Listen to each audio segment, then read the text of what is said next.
be too deep. I think I'm dying here, man. Welcome to the 3B Video Deep Cut Podcast. Watch a few movies, take a few notes. It was fun. Aw, yeah, it's that time again for another bi-weekly podcast with your hosts, Rotten Roger DeMarco and...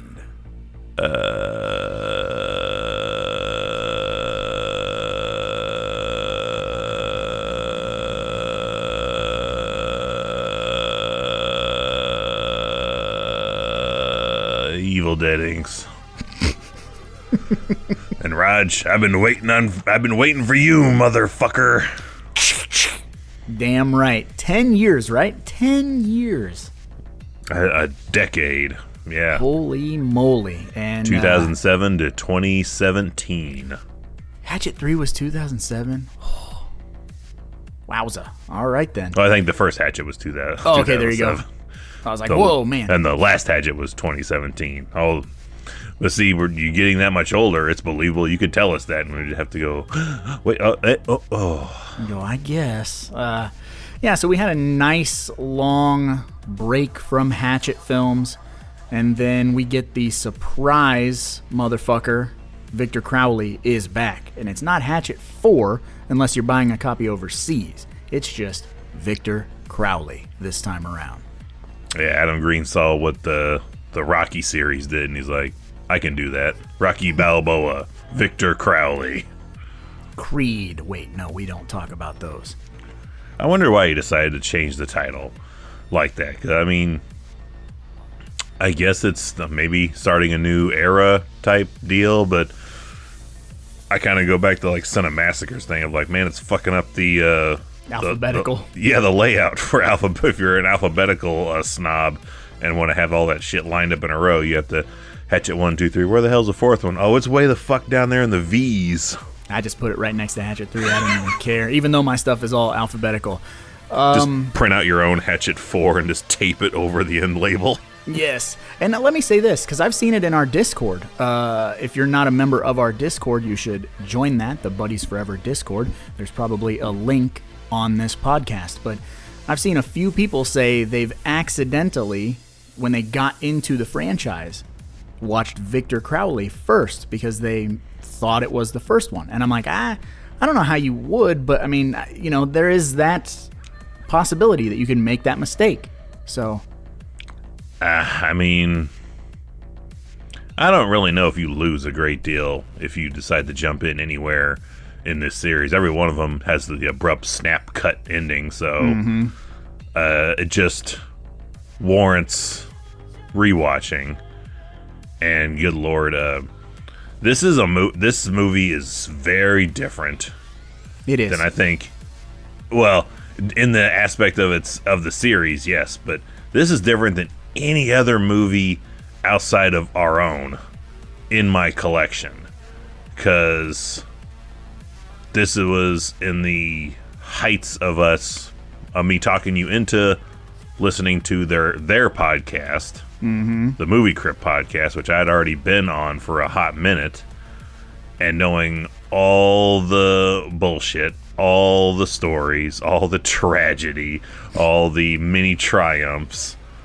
So everything we watch in this movie, we know more than we probably should about it, which I guess can probably take a bit out of it. You know, it's like, oh, that's referencing to this. This is referencing to that. Oh, that's from this. This is from that. Like it's a very personal film for sure. Yeah, yeah, I still remember. I think it was on one of the Adam and Joe pods where he gave Joe like the first draft. And it's just that couple in the 60s. And Joe reads it, looks up, and he's like, working out some personal stuff here, are you, Adam? Mm-hmm. Everything's going to be perfect. Yeah, this is almost the Guardians of the Galaxy 3 of the Hatchet series. Like, it's still got all the good stuff in it, but man, it's got some darker elements to it, but again, that's Adam working that shit out of his personal life. Well, for the people who aren't in the know, I mean, there was a lot of stuff that went on from the time Hatchet 3 wrapped until we got Victor Crowley. His TV show dissolved. His co-host or co-star from Gore passed away. He went through a divorce. I mean, lots and lots and lots of things. That was all within like a 2-week period too. Like that was wham, ba bam, ba bam. And that'll crush you. And thank God Adam Green had a good support system and was able to kind of shake the cobwebs, kind of get out of that funk and survive, really. Survive, to quote Robert Downey Jr. Yep, like that's what it's like. Can you sign this? That just survive. Yeah, all kinds of shit that has threw him into a deep depression. Because on top of that, he's also like a dude who hardly ever sleeps. Like he's one of those guys that just stays up till he just completely passes out somewhere. So he's kind of perpetually always like circles under his eyes, kind of tired.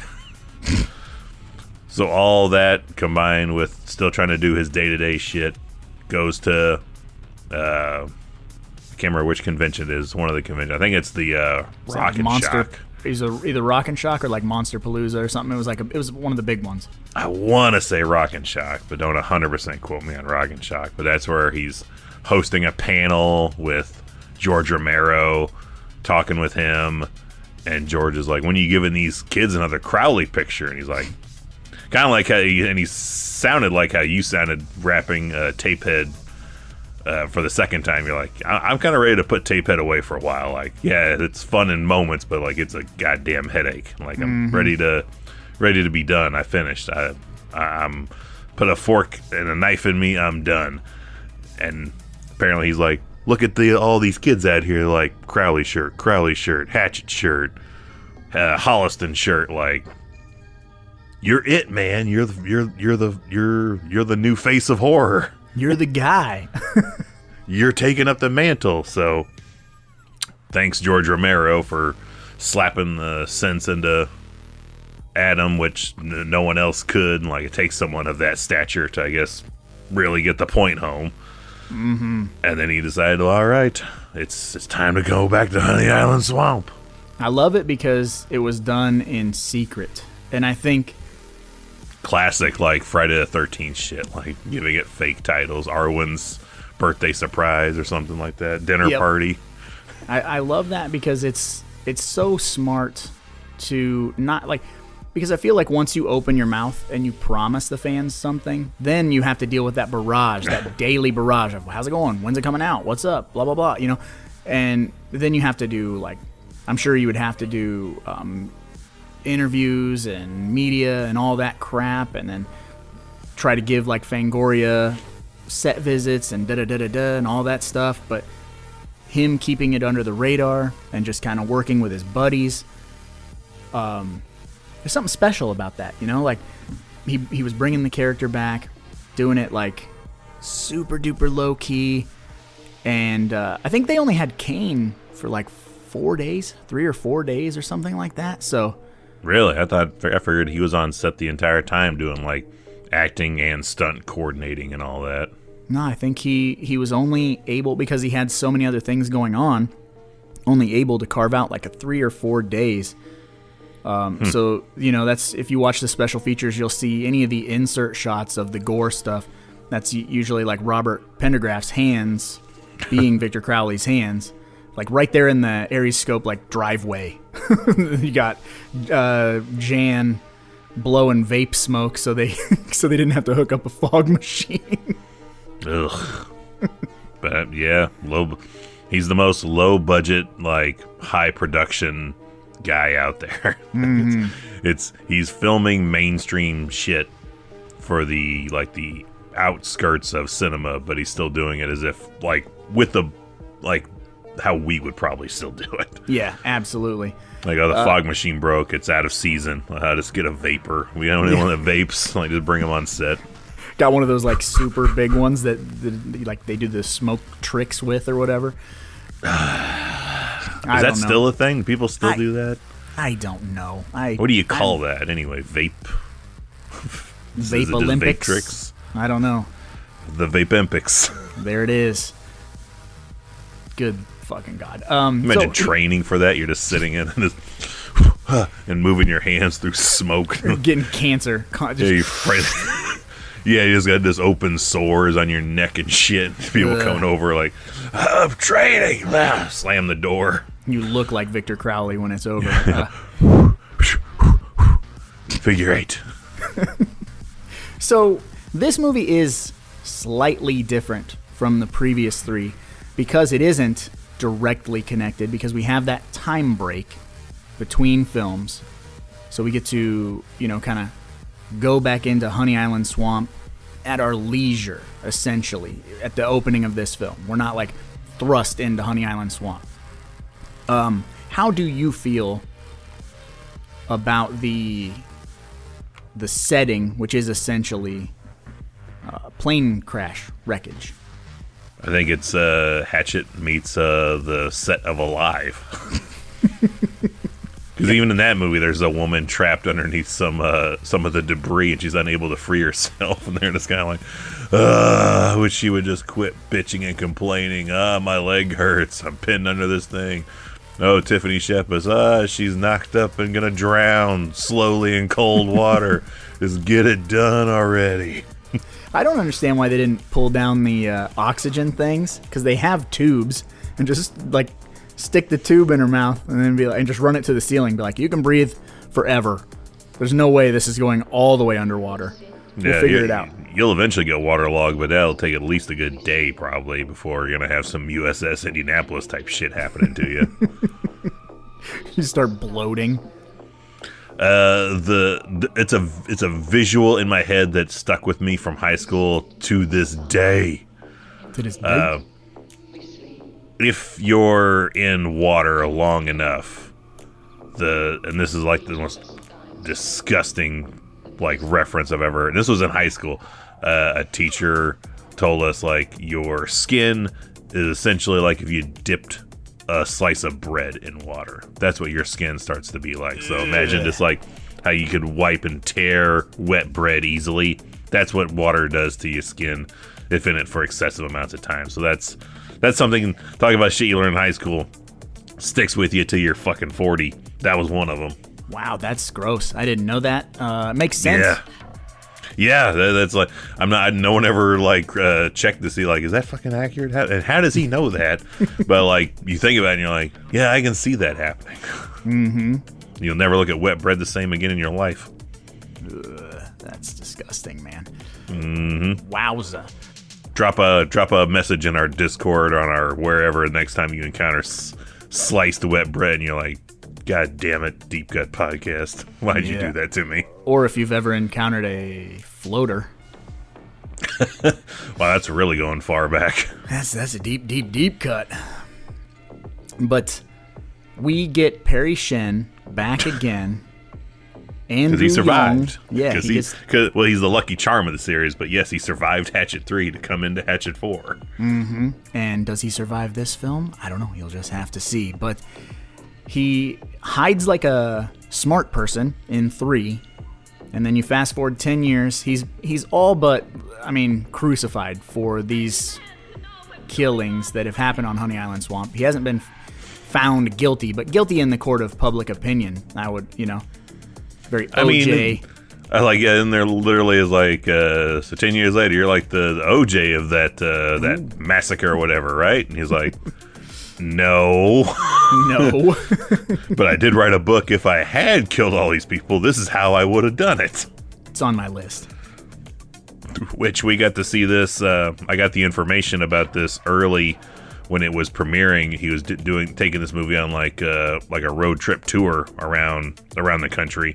Mm-hmm. Came here locally to me, so immediately forwarded the information to Raj. And like, so you're planning on being here, and I'm getting tickets for us to go to this screening of Victor Crowley, correct? Absolutely. Got there, and he had merch for sale, and one of the things that they had actually made was this full-fledged book written by the character in the movie, which you have that book, and I've read that book. Mm-hmm. What can you tell us about the book? Is it I Survivor? Yeah, I Survivor. Ridiculous title. It's hilarious, for one, and it's a very it's hilarious. It's probably like I guarantee if I let you borrow it, you could read it in like 2 days. I mean, because it's not small print. You know what I mean? And it's a pop-up book. It goes so fast, and it's essentially just imagine everything that happened in Hatchet 3, but just give it, say like Andrew Young did everything heroic. Andrew Young did this, he did that, he saved this person, he tried to save this person, he killed Victor Crowley, yada yada. Like, I mean, and he goes through the whole thing with him and his wife, Sabrina. So like you got like a little bit more backstory about him and Sabrina, the talk show host that shows up in this movie. So you get a lot of that stuff, and it's also comedy gold. Yeah, it was kind of jealous. You got one of those books for sale. I didn't have the extra coin on me to pick anything up. That's also where the skull was on display. We could have purchased one of the replicas of as well. I can't remember what that sucker cost. I think it was like $250 or $350. It was. I was gonna say like $300 for a skull of the Crowley. And I was like, well, can't afford that. Give me the book. Mm-hmm. If it was like just you and I had gone, if it was just you and me going, and the wives had not accompanied us, then we're like, we got the whole car ride home to explain how she's gonna eventually find this $300 debit bill. Yeah. We just cut the skull in half. Yeah, like it was only $150. We're gonna. It's the fucking radioactive man for us. Like you get it every other day. I get it on the even days. Yep. You mail it to me, and then I'll mail it right back. Yeah, like all right, put it back in the box and ship it out. Mm-hmm. They're like, he gets a big ass package every other day. I think they're dealing drugs over at the old DeMarco house. We very much could be. So how do you feel about his look in this movie compared to the previous look? This ain't bad. I dig this look. I think it's fine. You can tell it's been tweaked. But I mean, that's only crazy people that would record 4 podcasts about the series would notice. Would notice those little differences. But I mean, for the casual fan, like, yeah, he looks the same. Like overalls, long stringy hair, like. Looks like you left the action figure in the microwave for too long. Perfect. Yep. Very big, very imposing in this movie. Does a little bit of different, I don't know what you call it. Yeah, like movement, stalking. The things that he does are a little bit different in this movie. Baiting. Yeah, that's real good. I like that scene a lot.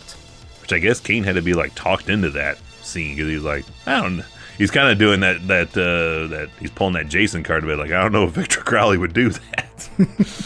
I had to be like, look, motherfucker, I made Victor Crowley. You'd be nothing without me. Like, go the fuck over there and walk back and forth all menacing like and shit. You pace back and forth. I mean... Just slaps the fuck out of him. Like, get the fuck over there. Remember who signed your paychecks, Kane. Yeah, boy. Get to work. But I feel like, just giving him that little pep talk of like, just marinate on this, just think about this for a minute. Like how awesome, not only it feels, but how it looks. Just this kind of angry twitch and this pace back and forth. And then like, oh, you're going to come save her? You're going to come save her? Huh? Fuck you. And just smash her face, dude. It's so good. I say he's been slicing up poachers and campers and sightseers for fucking decades, man. Decades. And he's had to take like a 5-year break. Like, yeah, that fucking itch is built up. Mm-hmm. He's ready to go. Get the hell out of that broke-ass plane. We forgot to bring up Evil. How does he come back? I was just going to ask you that. I was like, how do you like the resurrection of Victor Crowley? In short, I like, just like Evil Dead Rise, when they explain how there's multiple Necronomicons, how this is done, I'm like, yeah, I go with this. Mm-hmm. I'm with this 100% because it really kind of fits our time. I feel exactly. I feel, because we are living this. We are living this right now, this whole influencer hoopla. And everyone is mispronouncing it. They're saying it wrong. And then the video gets to Reverend Zombie, who does not really know voodoo or magic. Like, he's a con man, a complete con artist, but he says the curse correctly, or the spell correctly, which causes the plane to explode in midair and Victor Crowley to materialize, I suppose. I was going to say wake up, but he just shows up. He doesn't, like, climb out of a grave. He doesn't, like... He just starts repeating again. Because we don't really get a resurrection in any movie. He's just... he's there. Yeah, he's you hear him first, and then he's about to storm somebody and ruin their day. 100%. But yeah, that's and again, sign of the times. That is 100% what people would do in, like, fucking middle town of Minnesota. Like, today on today's episode, we're gonna decipher the Crowley spell right here. Because I don't give a shit. I'm in Minnesota. It's too cold for Crowley to come up this way. His ass would freeze. He'd look like fucking T-1000 trying to walk around up here. Fuck Louisiana. Goddamn right. Y'all tried a crawfish yet? I'm going to say that every time. And to kind of go with the regular Hatchet formula, we do have some nudity. Yep. We have the breastises at the book signing. But I guess there's depending on which copy you could get of this, I guess because on some it's edited out, we get limp dick. Peen. We get, a dude whipping out his dick to get signed, and that shit is not hard. That shit is not chubs. That shit is in full resting mode. It's in remission. That's what it's, It's slightly cold in there. You it's coil chillaxing. Up like a snake ready to attack. It's just laying there, and man, do they... that had to be simultaneously the most uncomfortable, but the goofiest shit to film. Yeah, there's no way I could have been, like, not just rolling with laughter. I mean, there's literally a side shot where you see, like, the ball kind of, like, his fucking left nut is, like, kind of trapped in the pant, and then it kind of falls out a little bit more.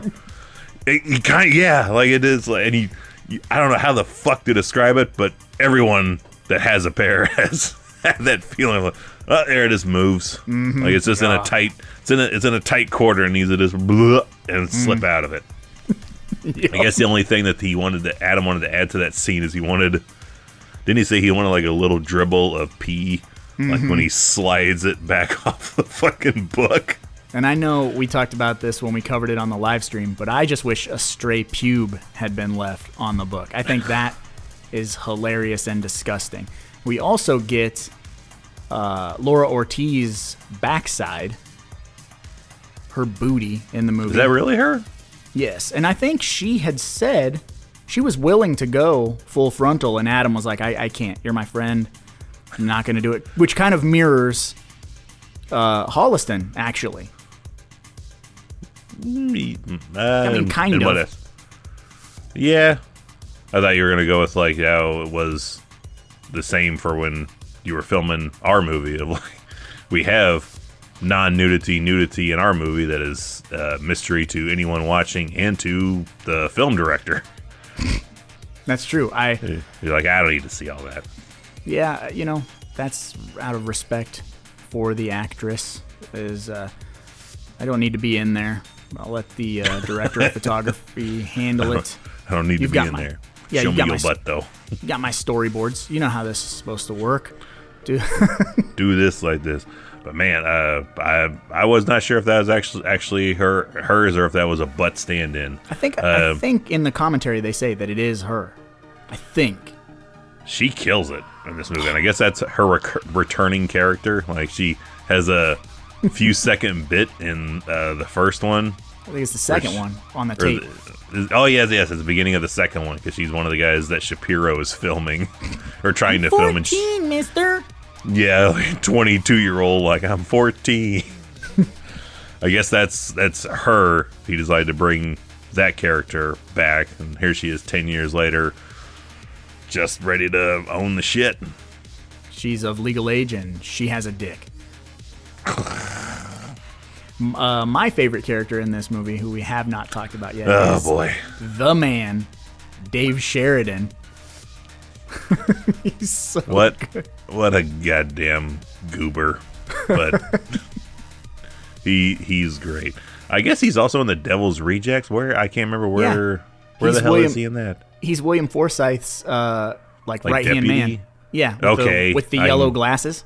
Okay. Yeah. I can kind of see it now you said it. I heard that was like his big 3 movies was this, being in Devils, and of course his big claim to fame. When he's always, I don't know how the guy gets away with this in the most positive sense, but he plays Officer Doofy in Scary Movie, and dude dresses and cosplay like that for almost every convention he goes to, and drops into his underwear and takes pictures of people with a fucked up mustache, crossed eyes, like looking like he's special. Yeah. I don't know, like, how the fuck does he keep getting away with this? It's even better if have you ever looked at his IMDb profile? I have not. Oh my gosh, he has a full-fledged, glorious as fuck mullet in his IMDb profile picture. I'm like, that is the most amazing thing I've ever seen. Nice. The cred goes through the roof even more for that. Yeah, like he's got a sweet Trans Am. Denim jacket and a pack of Marlboros. Pulls up listening to Stroke Me, Stroke Me. Think of combine, like, if I was to dissect him into 2 parts, I would give him that Travolta Staying Alive persona combined with Max Grabelski from Bushwhacked. Yeah, there you go. Like, meaning well, but he's trying to be very cool about it, and he doesn't know anything. What if he comes back every 10 years? I love that. He just keeps repeating that. Or it's my idea, he comes back every 10 years. A mini spoiler, he's not one of the characters that's going to survive this movie. We do have just a couple that survive. He is unfortunately not one of them, but I am hoping that he's got a twin brother. Hoping that we get a continuation story where we get the brother brought into the fold. Hopefully he gets Perry Shinned into the rest of this franchise. That would be amazing. I would take it because he does. So Perry Shinn is like the center of attention in this movie, but Dave Sheridan does kind of steal the show every time he opens his mouth. He Sid Haigs it. If Sid Haig steals everything in part 3, Dave takes everything in this one. And I think the really good thing about this movie is all these people are Adam's friends, so everybody gets like an equal amount of screen time, and you even get like Impractical Jokers, you get Felissa Rose, Tiffany Shepis. Tiffany Shepis gets arguably the worst death in the movie because she has to suffer. It's not gory, but it's gnarly. It's entirely un-Crowley related. It's just the only tragic death in the entire franchise.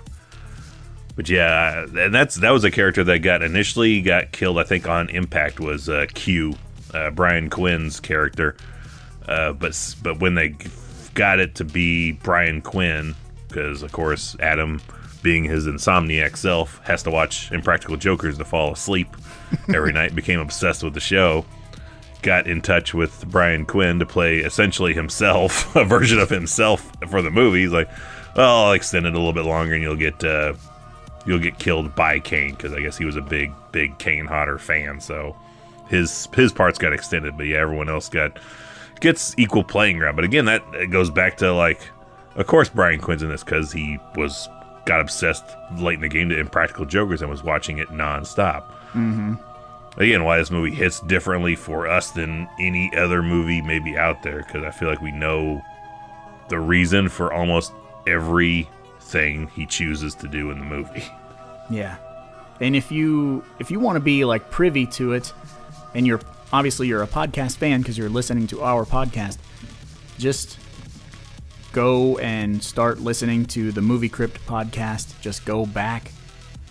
I mean, you can't go back anymore. Like Oh, you can't because they're archived, huh? They're archived, so if you want to, I think even finish the episodes anymore now, you have to be a Patreon or contributor in some denomination factor. Cause I think, because I took a break from it because I have so many goddamn pods I listen to, but when I did go back, it's like, I thought these used to be 2 hours, now they're only an hour. And then it's like, oh, because he only gives you half of it, and the other half, like, if you want it, you gotta throw down a little coin for it. And I was like, touche. Yeah, touche. Good for you, man. But yeah, dang it for us. Because I don't know if you noticed, but we're recording this podcast in the dark because it doesn't pay that much. And it is like 10 in the morning, so tough to find darkness at 10 a.m. Mm-hmm. The sun even goes away. Yeah. We can't even afford sunlight. That's saying something. Yep, we can't afford what is naturally given to all of us, win, lose, or draw. Please help us. Join our Patreon. I'll do that spiel of like, even $1 a month. Like, you could feed a kid. You could feed a kid in Africa, bathe him, clothe him for $1 a month, which is practically nothing, considering what it would cost to send him there.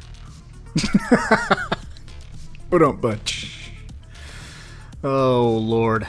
So, yeah, back to, like, Felissa Rose. She has a very fun character, type in this movie, I guess. I guess that was based off, like, her first movie agent she had was this loud New Yorker. I don't know if she was an opioid addict then. Probably more of a drunk for the time frame. Opioids is very much of the time. But, yeah, I guess Adam wrote this off of her doing an impression of her first agent, yeah. Yeah, her first Hollywood agent. I get migraines when I do stuff.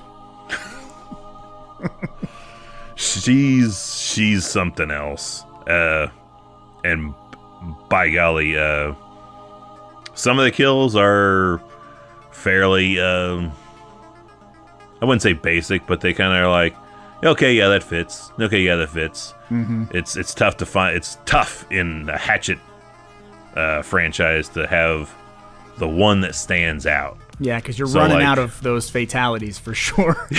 Yeah, you definitely have the Mortal Kombat problem. Like, you get to the first one, like, clearly it's the mouth ripping open.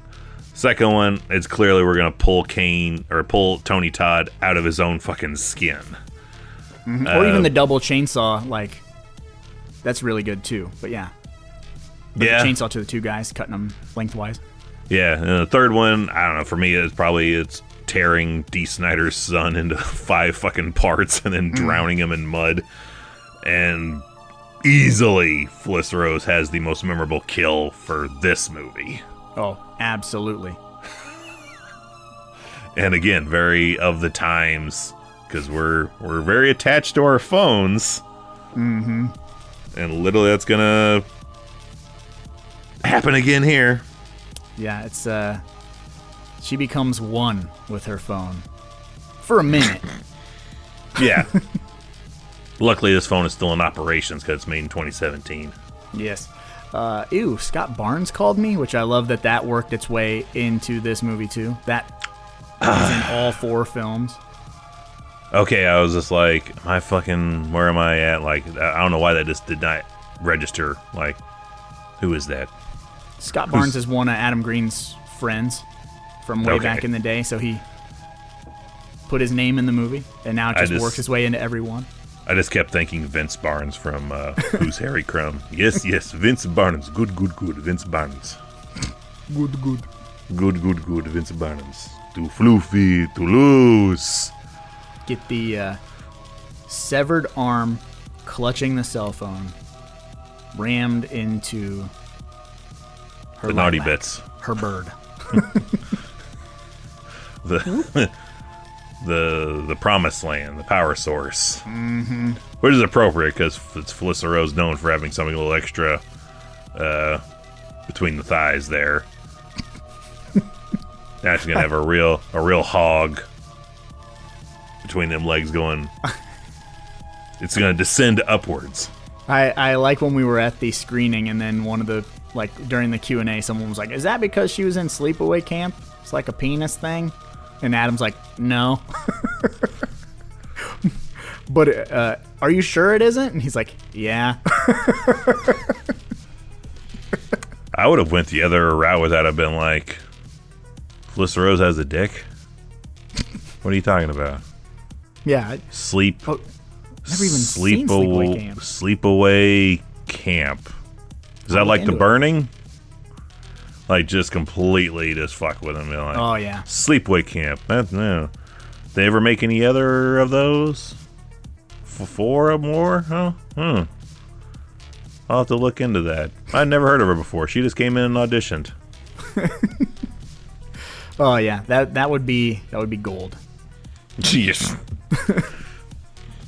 That's you've reached the next level of maturity, is like at a point you want to argue with everybody online when they're wrong about stuff, and then then you reach the point of the Halloween breaking point of like, nah, I think it's you're either entirely wrong or entirely right. Like, or just completely derail them in the other spot. Like, oh, Shatner, that wasn't a Shatner mask, that was a Spock mask. Mm-hmm. Like, just really go into just stir the pot more, freak them out more, paranoid them. Start more fires, if you will. Stir that drink even more and pour some gasoline in that shit. Just be the Joker. Like, some men want to watch the world burn. It's true. Some of us do. Well, all right. We've had several vanquishings in 3 movies. How do you like the vanquishing in this one? This one is a big stamp on Vanquish. Like, this is... It's abrupt, I'll give you that. This is badass. Although, let me say this. I don't know why Dave Sheridan had to do what he did. Why couldn't we just pick up Crowley's legs and dump him backwards?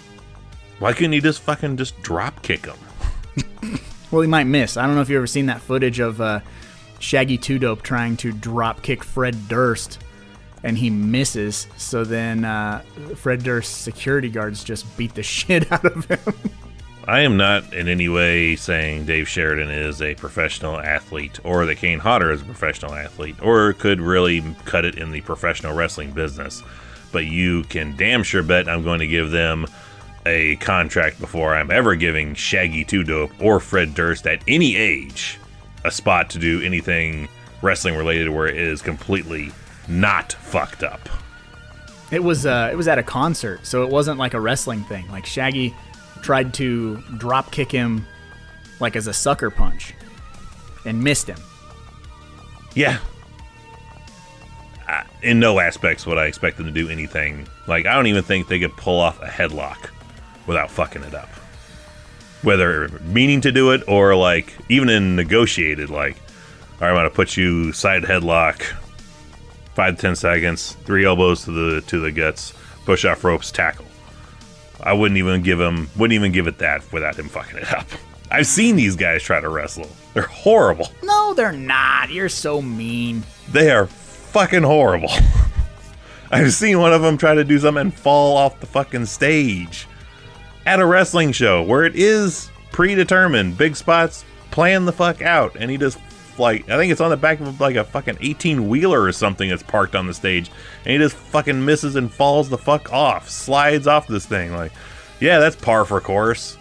I remember even watching him in their one wrestling match in WWE, and I'm like, these guys are fucking terrible. Like, this is like watching bums fight or something. Against Kai and Tai? Probably. I know it was something with the oddities, and they were fighting with somebody. Even the oddities, kayfabe or not, when the match was done, they're like, the fuck, man, you guys are... You realize we're the faces, right? And you're like using eye gouges and chokeholds and all these illegal maneuvers and shit. Like, you don't know how any of this works, do you? Don't have a clue. But you're fans. Okay. How the fuck did we get on this? Oh, yes. Dave Sheridan drop kicking Kane into a wind turbine. Yes. The most definitive death in the franchise. I mean, This is applesauce, man. I will give it to you. It shouldn't have been Dave. It should have been Perry. Yeah.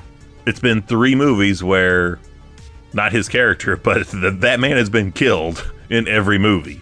And he got out of 3 without getting killed. Here's his chance. This should be his payback moment, where he's the one that takes Crowley out. Mm-hmm. That'd been the one edit I would have made and been like, why don't we leave Dave Sheridan's character live, hook up, and, have them babies. And give Perry Shin's character his actual revenge, and he gets to have the hero kill shot and take out Kane.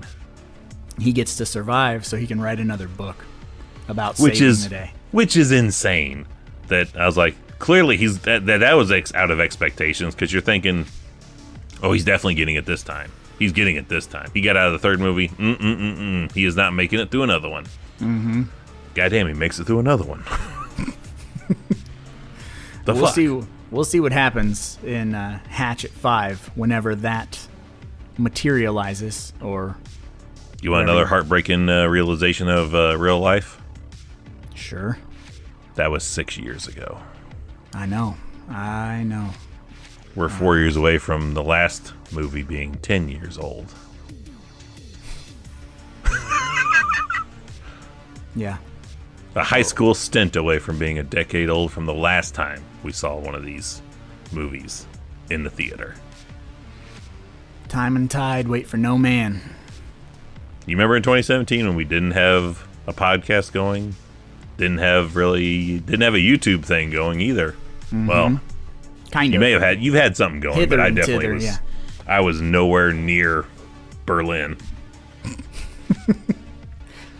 Yeah, it's a lifetime ago, man. To say the least. It's wild. Boy, So, everyone listening just heard us in real time. Just realize how fucking old we are, and how time just disappears, man. And that's why, like, for real, to hit it on a real note, before we move on to those other segments, dude. With all the stuff going on in my real life, with my friend dealing with cancer and very, very soon passing away, with my children, my daughter being 16 and my son about to turn 14, I am just realizing how little time, like, we actually have, and it is fucking me up mentally a little bit, but Oh, it does, because, like, when you're younger, man, time goes by so much slower because everything changes so often, but at a certain point, change stops taking place necessarily, and that's when time starts really amping up its speed. Like, holy shit. Yeah. Like, literally, like, talking about cell phones, I've had my cell phone since beginning of the pandemic, which, as of this recording, is getting into about year 3, and having a cell phone for 3 years straight is like having a car in 2023 that you bought in 1976. Mm-hmm. Like, you're using tape to hold things together. Some things just don't work. You avoid using parts of it, much like our bodies. Yep. But any other aspects or things you want to hit on for Victor Crowley, the last, as of this recording, of the Hatchet franchise? I just want to say I love this movie. I love this franchise. And I owe this franchise since we're wrapping up the franchise officially. Okay, how do you rank? How about ranking them? Like, if you're going to rank them in terms of your watchability, or how many times you just pick one or the other, like, what is the ranking order of, like, how you watch these 4 movies? Probably 3, 4, 1, 2. I feel like I watch 2 the least, and that's not Weird. saying I don't watch it, because I watch it. Like, Yeah. I was just by numbers, like, if you're just going to grab one out of there. Not like in terms of likability, just in terms of how many times you rewatched it. Mm-hmm. Probably, I'd say I'd probably seen Hatchet 2, I don't know, 20, 25 times. And it's my least watched. You know what I mean? Like, I'm going to say 2, 4, 3, 1. Yeah, 1 hits the back seat because, like, we had it the longest, and it's the one that, like, had to kind of grow I know it had to grow on you. So like when it came out the gate, that was a movie I watched a lot. And then I got Hatchet 2, and then Hatchet 2 kind of took over. And then I got Hatchet 3, and I was like, this is my favorite thing ever. So I just watched it over and over and over and over again. Then we got Victor Crowley, and I was like, thank you, Jesus, more, so. All right, so part 5. Where would you take the story? I'm taking where it to... does it snap in? So we got to presumably pick up immediately where it ends. Where would you take it next?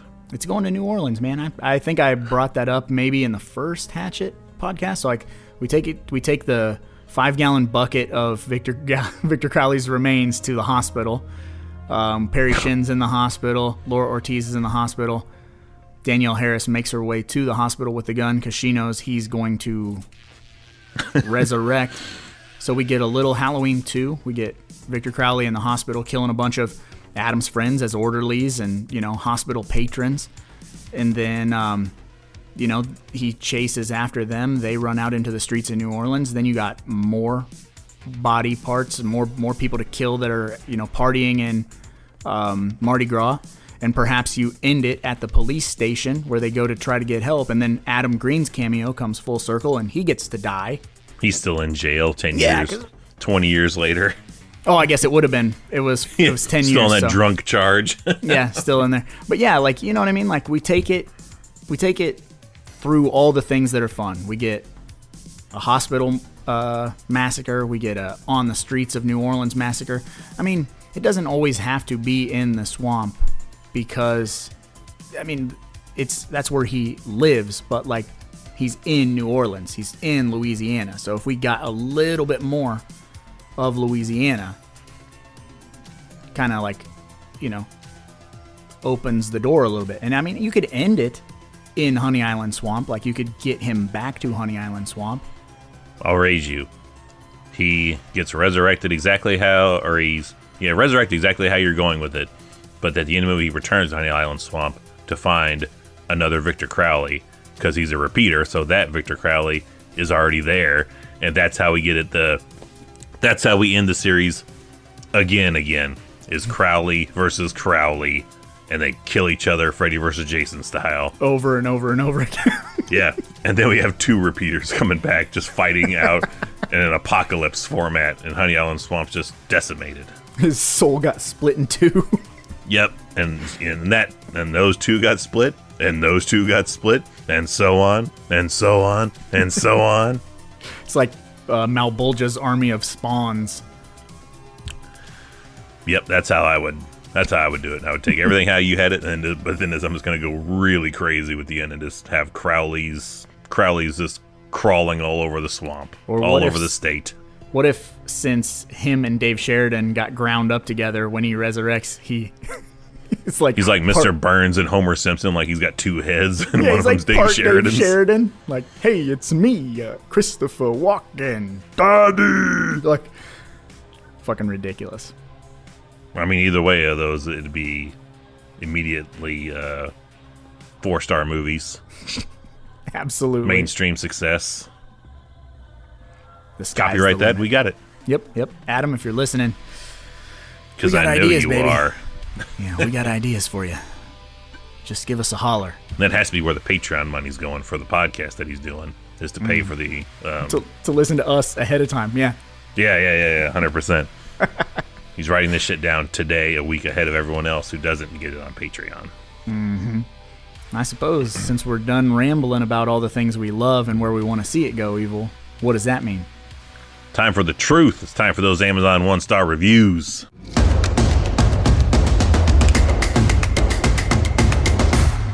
Hated it.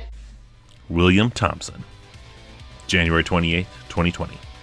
1 star, just a bad movie. First 3 movies are great. This one, just bad. Sad way to end the series. Bad sad. Bad sad. Such a normal name. William Thompson. Not Hello, even, Mr. Thompson. Not even trying to be creative. Like, when I step on your foot, you say, sad bad. And way to end the series. Hello, Mr. Thompson. Sad bad way to end the series. Joshua on February 24th, 2019, 1 star, fell asleep by the 30-minute mark. Oh, look, an incest joke with a girl flashing. Wow, so edgy and funny. Oh, there is a typical gay man who dose makeup. He doses it. He doses the makeup. So original and funny. Ha! Question mark? Yeah. No, this movie did nothing for me. But I got some sleep out of it, so I'll give it a star for that. Wowza. Sure. Fine. A. Snyder, July 2nd, 2018, 1 star. This was the worst of the franchise. Really bad. Hey, D. Snyder's son can't say that about Adam Green's movies. Alexis, on August 25th, 2018, 1 star. Worst movie in the film series. Natasha Cooper, February 22nd, 2018, 1 star. Don't rent or buy. Not worth the money. False.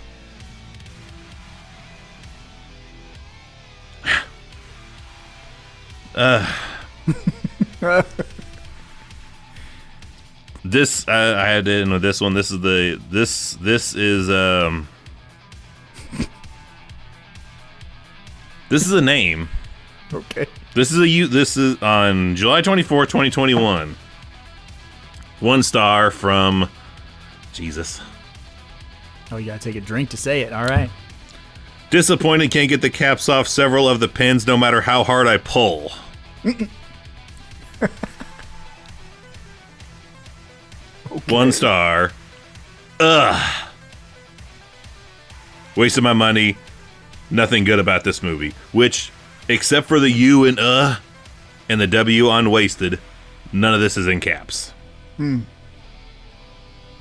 But I had to did I fuck up looking at this? No, username disappointed, can't get the caps off of several of the pins no matter how hard I pull. Oh, that's at least good. he doesn't have that problem with his keypad, but apparently he is he's unable to write in pins anymore, which I'm not. You better up your grip strength, homie. It makes me wonder what the fuck the character is. A character limit on writing a username for Amazon. About 150 apparently. Because I wondered how long you'd make your username. That's madness. I'm gonna make my username the entire lyrics to "We Didn't Start the Fire." I cum blood. That cannot be approved by Amazon. No, it cannot. There's the other. I was I don't know what the character limit is, or if there's does that flag shit? You can't name something that. If you just run it all together, make it. Yeah, you could say something super. Is that some George Carlin shit? You can't say asshole on TV, but you can say whole ass. So if you say whole ass, whole ass, whole ass, whole ass, whole ass, whole, you're not saying asshole, you're saying whole ass, just on repeat. Nice. Fuck it, that's gonna be my username on Amazon. Whole ass, whole ass, whole ass, whole ass, whole ass, until I run out of where it hits the fucking wall and won't let me say anymore. Let me say this before we move on to our next segment. I might have said this in previous podcasts. I know I've said this in the other, in our live streams on our YouTube channel, but for these 1-star reviews, if you are not a Adam Green fan, I see some of these people have watched, Hatchet 1, 2, and 3. They like those. They didn't like this. I guess I'm cool with it, but I just feel if you're not a real fan, man. If you're not watching those Airy Scopes Halloween specials, if you're not watching Scary Sleepover or Terrified or whatever, you're not I don't know, you're not in on some of the jokes. That's what makes this a weird movie to talk about, because we look at this very differently than a majority of people. That's why I'm I wonder what casuals think about this entry, because we see it entirely different than most do. Just in like I said, how everything we know the meanings behind why he did this or that. Like, oh, there's the cat from the TV show in the background there. Yeah, we have our They Live Shit glasses like that. on for this. Yeah. movie. Oh, good way. Yes. That's the best way in the world to describe it. Yeah. It was like we know the secret, you know. But I suppose, Evil, since we're done with the Amazon 1-star reviews, what does that mean? It's again a part of the show that I usually look forward to, but again, for whatever reason this week I had a bit of a hard time deciding, but it's time to play the game. Time to play the game. Time to play the game. It's all about the game, and how you play it, I would have had your babies. I don't even care if you do have a dick. It's a thing from earlier. Boy, howdy. That's You have right. to go first because I just have one, but go ahead with the explanation for new folks. All right. It is time to play the game. And if you're new here, welcome. But you're probably scratching your head asking yourself, what is the game? Well, the game is a deep cut in and of itself where you gotta pick a prop from the movie that we are covering, but it can't be a well-known prop. So since we're covering Victor Crowley, I'm just gonna go ahead and say it. You can't take his overalls, you can't take his hatchet. Those are low-hanging fruit, so you gotta pick something weird, different, off the beaten track, and let us know on the comments on the podcast, let us know on Discord, Patreon, Facebook, YouTube, wherever you find us, let us know, because we gotta know. Oh, on that note, Evil, boy, this is a toughie. There's a lot of cool stuff. Number one, I got two. Let me just I'm gonna do two. Oh yeah, I have two as well, but my two is I have a primary, but I was worried either it might be taken or it's too low hanging a fruit. So that's why I have a standby. Gotcha. I'll go with number one being the pocket knife that Andrew Young has when he's like, remember me? Just his pocket knife. That's a decent prop because that's like his That's good. protection. Number two is going to be Dave Sheridan's Army Guy glossy 8x10. Army Guy? Man, that was close. That was fucking so close. Oh no. When you said Dave Sheridan, I was like, oh shit, I'm gonna have to His go with my neckerchief? standby. You want his neckerchief? I was gonna say I'm gonna take his neckerchief, and if the neckerchief is out, give me the plane. Give me the whole like quarter section of this private jet plane. That's what I'm talking about. Dylan time. I'll make a goddamn like mini campground out of that shit. Now, just imagine that being parked in your driveway and we're just like out there. I'm gonna put all them dead cows around it that I'm gonna get for other movies. Having a campfire, 7 dead cows, a fucking fuselage just chilling. Imagine what the neighbors think, like a plane carrying this whole mess of cows just landed in dude's yard. You just put a bunch of fog machines so there's just smoke everywhere. Neighbors are like, Yeah. there's dead cows and a fucking plane in the guy's yard. The plane is not low-hanging fruit. The plane works. The only downside to that is I think they tore it apart when they finished filming. So. But, it's super cool. Yeah, I dig it. I dig it. The neckerchief, the plane, whatever. Both of them are top-notch. I do my best. Oh, that's glorious. Well, I suppose, Evil. We should probably get going because, after all, there's a lot of movies out there and somebody's got to watch them. So why not us, right? Let me guess. The accent gives it away? Staten Island, actually. You ever been?